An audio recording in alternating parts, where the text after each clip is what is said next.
Hello guys, सेवा नमस्ते सबैजनामा म आइसकेँ मनिता चामलिङ राई। म नयाँ भ्लग नयाँ भिडियो लिएर आज चाहिँ म यतिकै ऱ्यान्डमली भिडियो सुरु गरेको छु। अब चाहिँ हामी यसो सुपर मार्केटतिर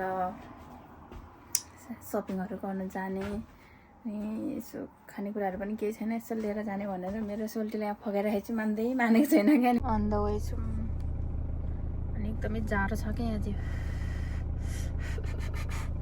ठिराएर म बल्ल बल्ल अलिक तातो हुँदैछ। अब चाहिँ रात परिसकेको पनि छ। यहाँ चाहिँ हामी प्राय दिउँसो कहिले पनि निस्किँदैनौँ होइन। दिउँसो चाहिँ हामी हल्का डिस्कस गर्दै बस्नुपर्छ रुममै दुईजनालाई टाइम दिएर। अनि त्यही भएर हामी जहिले बाहिर निस्किँदानेको चाहिँ बेलुका हो क्या यति बेलै। अनि राति फर्किने अनि पकाएर खाने, भुक सुत्ने अनि भोलि बिहान फेरि उठ्ने। म चाहिँ काम जाने। भोलिदेखि रविन्द्रको चाहिँ एक हप्ता बिदा छ। बिन्दास उसको चाहिँ एक धेरै लुगा किनौँ जाडोमा पसिना हेर्न जाने भनेर होइन।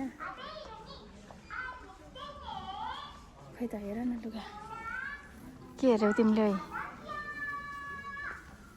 लेडिजकोमा होइन कि उता जेन्ट्सकोमा होइन त घुमा लाउनुको लागि। Your choice is my choice. Size त ठ्याक्कै आउँदैछ तर है यो होला मलाई के थाहा।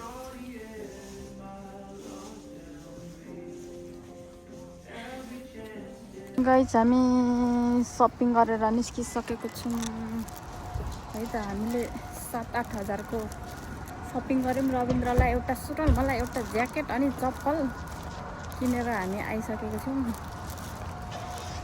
त गाह्रो छ, जाडो छ गाइसहरू। हामी चाहिँ रुम आइसकेको छौँ। हामीले चाहिँ त्यो सामान किनेर ल्यायौँ अनि यहाँ चाहिँ रविन्द्र हो, म चाहिँ यतातिर छु। यस्तो जाडो छ क्या बाहिर चाहिँ। अब हामी चाहिँ पकाउने खाने अनि फेरि बिहानै म चाहिँ काममा खुरुरुरु कुद्ने। रविन्द्र चाहिँ भोलिदेखि छुट्टी हो, आराम गरेर बस्छ ऊ चाहिँ।